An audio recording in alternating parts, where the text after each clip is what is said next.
The Council's decision. The galaxy had been quiet for 3,000 years. No great wars, no fleets clashing, no planets burning. Peace had lasted so long that many believed war would never return. Children on distant worlds grew up without ever hearing the sound of battle. Weapons were stored away in museums. Armies were turned into symbols of history. The galaxy believed it had outgrown conflict. But in the shadows of peace, fear grew. The council chamber of the Galactic Union floated above a red dwarf star, its walls made of silver glass that shimmered like water. Here the leaders of 100 alien races gathered. They spoke in many voices, many tongues, yet all carried the same unease. At the center of the chamber stood a glowing symbol, the seal of peace, the promise that had held them together for millennia. Today, that promise would be broken. The council floor trembled with the sound of arguments. A tall insectoid with wings that clicked against its shell shouted that humans had grown too fast. A scaled reptilian leader slammed its clawed hand on the table, declaring that humans had ignored the old treaties. Others whispered that humanity had become too strong, too ambitious, too different. For centuries, humans had been watched carefully. They were the youngest race admitted into the council, and many expected them to act humble. But instead of bowing to older species, humanity expanded with speed and confidence. They colonized worlds near the edge of the galaxy, mined asteroid belts, and built ships larger and faster than expected. To some, this was dangerous. They are a threat, hissed a serpentine delegate, its golden eyes burning. If we wait any longer, they will surpass us all. They must be stopped before they bring war to the galaxy again, added a winged creature with feathers black as night. The chamber filled with nods, voices agreeing, fear echoing in every corner.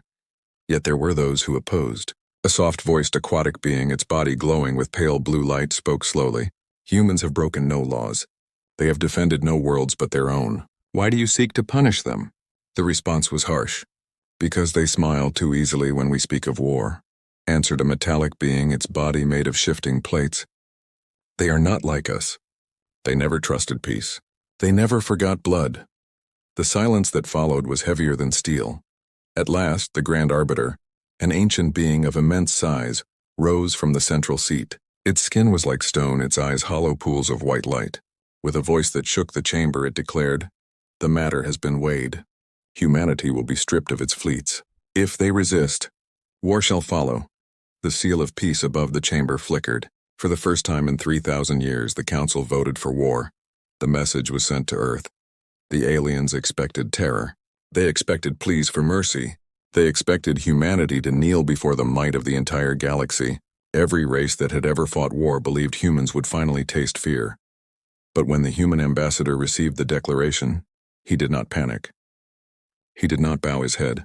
He stood tall in his dark uniform, his eyes cold yet calm. The room watched him on the hollow screens across the chamber. He read the words of the council carefully, then lifted his head and he smiled. It was not the smile of surrender. It was not the smile of arrogance. It was the smile of someone who had been waiting for this moment. His words echoed across the chamber, carried through the translators to every ear, every mind. 3,000 years of peace, he said. And still you fear us. Still you dream of war. Very well, if it is war you want. He paused, his smile widening. Then humanity accepts. The chamber erupted in noise. Some shouted in anger. Some cried out in disbelief. Others fell silent as if struck by a shadow that chilled their hearts. The humans were not afraid. They did not beg. They did not hesitate. They laughed. For the first time in 3,000 years, laughter filled the council chamber. A sound sharper than any weapon. A sound that promised storms to come, and in that moment, every alien leader understood a terrible truth. Humanity had never trusted peace. They had prepared for this day. Humanity's secret history. The galaxy believed peace had made everyone safe. For 3,000 years, worlds stopped building armies. Ships were turned into trade fleets and soldiers became myths told in children's tales. The council trusted peace so deeply that even their defense fleets were nothing more than symbols. Polished for ceremony but unfit for real war. But humanity was different. Even as new colonies joined the galactic community, even as Earth traded with hundreds of worlds, humanity kept its memories alive. They remembered every scar, every battle, every betrayal written in their own history. From the burning of cities in ancient wars to the dark machines of the 20th century, humans carried the lessons of violence in their bones. They never trusted peace, not fully. In quiet places far from the eyes of the Council, humanity built. On the frozen moons of Jupiter, secret shipyards carved war machines out of ice and steel. In the asteroid belts of Mars' orbit, hidden factories forged weapons never shown to outsiders. Deep beneath the oceans of Earth, bases slept in silence, their halls filled with drones, missiles, and engines that had never been tested in public. Generations were trained in silence. Soldiers disguised as explorers drilled on barren worlds, testing combat suits that shimmered like shadows. Pilots raced through artificial storms inside giant domes, preparing for battles that might never come. Entire fleets were launched into dark space and cloaked with silence, waiting for the day they would be called. And all the while, humanity smiled in the council chambers, pretending to be weak, pretending to be harmless. They traded art, music, and science, but they hid the other side, the side that sharpened steel in secret. Many alien races asked why humans built ships larger than needed for trade. The humans always laughed, saying, "We like to be prepared." The council dismissed it as arrogance. None imagined how true those words were. 3,000 years of peace had made the galaxy forget the taste of war. But humanity never forgot. Behind closed doors, human leaders met in shadowed rooms. Presidents, generals, admirals, and scientists shared one unbroken oath. Peace will not last forever. Be ready when it ends. This oath passed from one generation to the next. Fathers whispered it to sons, mothers taught it to daughters. Children grew up knowing their games of war were not just games. They were training for something real. In the universities of Earth, students studied history not to admire peace, but to understand war. They memorized the rise and fall of empires, the mistakes of generals, the betrayals of treaties. They studied alien cultures, their strengths and weaknesses, their weapons and their fears. They studied until they knew more about their neighbors than the neighbors knew about themselves. When the Council's spies tried to uncover the truth, they saw only fragments. Strange military exercises hidden behind the excuse of exploration. Research stations guarded more tightly than banks. Fleets that seemed too large for peaceful patrols. But every time, humanity explained it away with a smile, and the Council wanted to believe. Believing was easier than asking hard questions. The galaxy thought humanity was reckless. In truth, humanity was patient. And now, with war declared, that patience would finally break. In the days following the Council's announcement, the humans made no effort to hide their preparations. Across the stars, fleets woke from the dark. Engines that had slept for centuries ignited in brilliant blue flame. Massive warships, larger than anything the Council believed possible, emerged from hidden docks. Carriers, cruisers, dreadnoughts, all armed, all ready. Entire planets revealed their secret faces. Civilian colonies were suddenly ringed with defense platforms. Mining stations unfolded into fortresses bristling with cannons. Even the moons of Saturn, once thought to be empty ice, revealed glowing launch bays that opened like eyes in the dark. The galaxy gasped. How had humanity hidden this for so long? How had they built weapons more advanced than anything in the Council's records? The answer was simple. Humanity had never wasted the peace.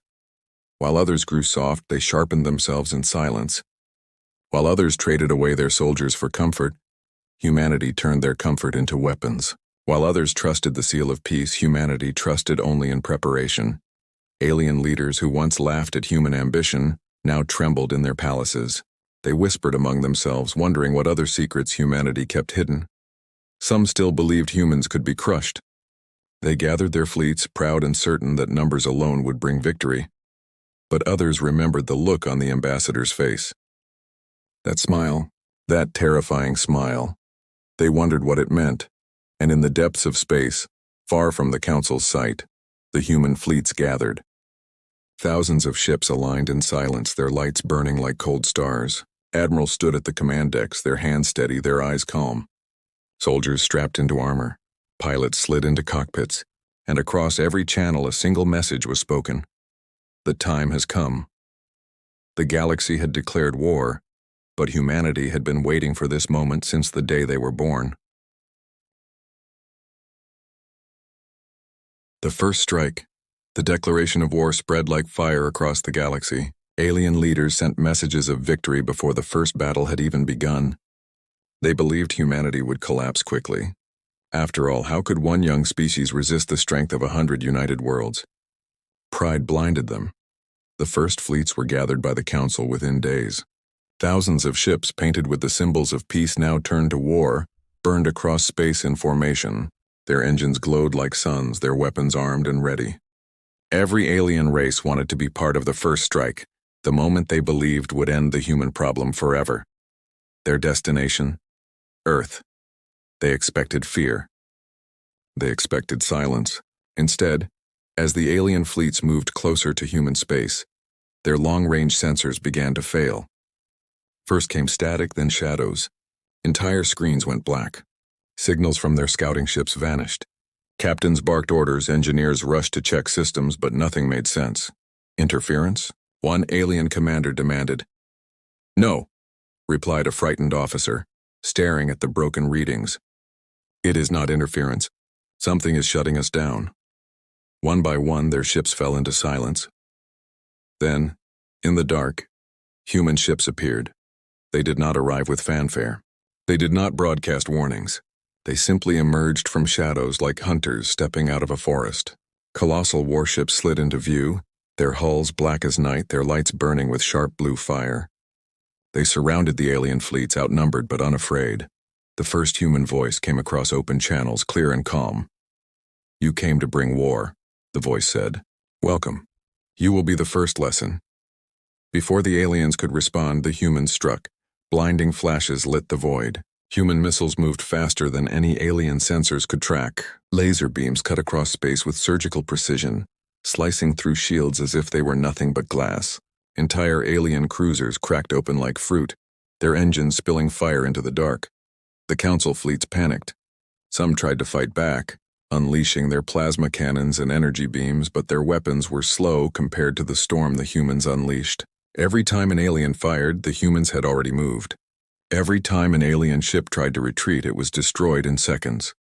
What shocked the aliens most was not just the power of human weapons, but the way they fought. Humans did not hesitate. They did not test the waters.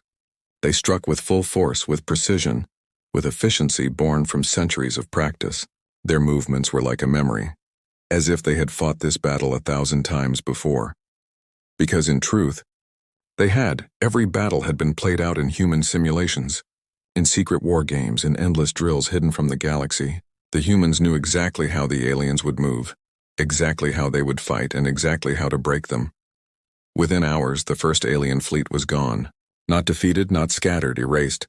A single human dreadnought drifted among the wreckage, its engines glowing cold blue. On its bridge, the admiral stood with hands behind his back, his expression calm. His officers reported victory, but he did not smile. Victory was not a surprise. It was expected. He gave a single order: send the message. Across the galaxy, alien leaders received transmissions. At first, they believed it was news of human surrender. But when the image appeared, their blood ran cold. The screen showed the human admiral standing before a wall of stars, the wreckage of alien fleets drifting behind him. His voice was steady, his words simple. "You asked for war," he said. "You believed we were weak. This was only your first fleet. Send another and we will teach you again. Send all of them and we will still be waiting." Then he leaned closer, his eyes sharp. "Understand this. We did not want war. But if you demand it, we will show you what war means." The transmission ended, but the image remained burned into the minds of all who saw it. Alien worlds fell into chaos. Citizens screamed in fear. Soldiers whispered about the human smile, that cold smile that had greeted the Council's declaration. Leaders argued in panic, some demanding peace, others crying for more fleets to be gathered. Yet deep inside, a single truth gnawed at them all. Humanity had not been caught by surprise. They had been waiting, and worse, they had enjoyed it. The first strike was over, but the war had only begun. The smirk of humanity, the galaxy was not silent after the first strike. It was loud with panic. Messages flashed across every system.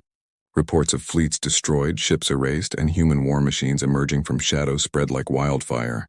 On Council worlds, leaders shouted over each other in fear. Some demanded bigger fleets, others called for retreat. But all of them asked the same question: how did humanity do this? The answer came quickly. Humanity gave it to them. For the first time in galactic history, Earth broadcast a message not to the Council but to the entire galaxy. Every planet, every ship, every port received the signal. Screens lit up in homes, marketplaces, and even palaces. Children stopped playing. Merchants stopped selling. Soldiers stopped drilling, and then the image appeared. A human general stood against a wall of stars. His uniform was black, his face lined by age but calm as stone. Behind him, windows revealed the wreckage of alien fleets drifting in fire. His eyes looked directly into the camera as if he was staring into the soul of every creature who watched. His voice was steady. His tone was cold. "You declared war," he said. "You believed us weak. You believed peace had made us soft. You were wrong."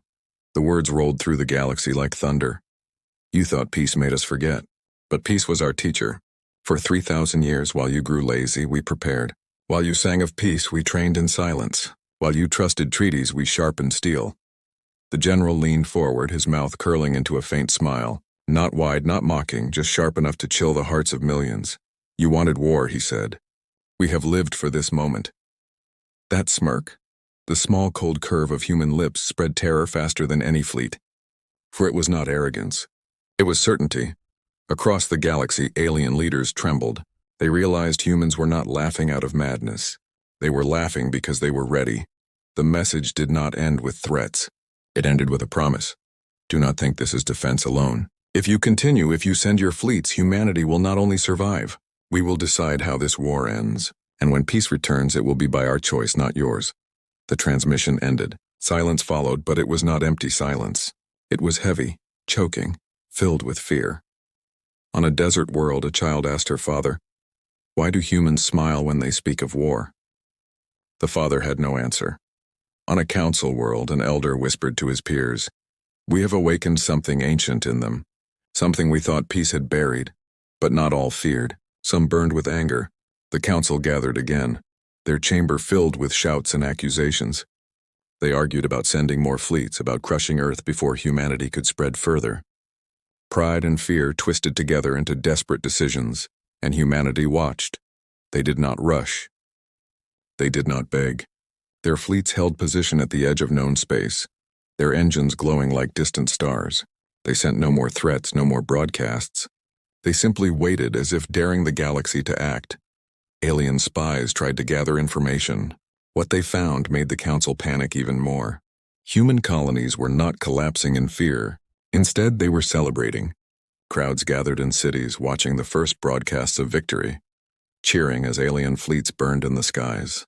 Young men and women lined up outside recruitment halls, eager to join the war effort. Old veterans came forward, their voices strong, offering to train the next wave. The galaxy expected humans to be afraid of war. Instead, they welcomed it. Reports told of factories working day and night, shipyards launching more warships every week, and scientists releasing new technologies that had been hidden for centuries. Humanity was not struggling to keep up with war. They were thriving in it. The Council could not understand. Peace had made every other species slow, but humanity moved faster. Peace had made others forget, but humanity remembered. Peace had made others weak, but humanity was strong. The smirk haunted the council chambers. It appeared in every meeting, in every dream. Leaders saw it when they closed their eyes. That smile that promised no fear. That smile that promised the war had only just begun. And as more fleets gathered to march against Earth, a single truth grew harder to ignore. Humanity was not just ready for war. Humanity was enjoying it. The final twist: the Council could no longer hide its fear. What was meant to be a short war had turned into something unthinkable. The first fleet was gone. The second had been shattered. Now the galaxy trembled at the thought of sending a third. Yet pride is a heavy chain. Alien leaders told their people that victory was still certain. They promised humanity would soon be broken. They swore that Earth would kneel. But behind closed doors, their voices cracked. They argued late into the night, their words sharp and desperate. Some demanded peace talks. Others screamed that retreat meant humiliation. And all of them remembered the human smile. At last, a decision was made. They would send everything. Every fleet, every soldier, every weapon hidden since the peace began. It was no longer just war. It was survival. The largest armada in galactic history set course for Earth. Tens of thousands of ships filled the dark. their engines burning like suns.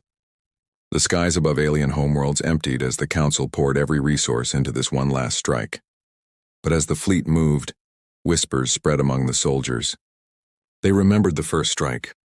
They remembered the wreckage drifting like bones in the dark. They remembered the human broadcast, the cold voice that promised war would not end until humanity chose. Fear followed them like a shadow, even as commanders barked orders to stay strong. The journey was long, and when they reached the edge of human space, the silence began. One by one, their ships lost contact. Long-range scans flickered into static. Distress calls vanished.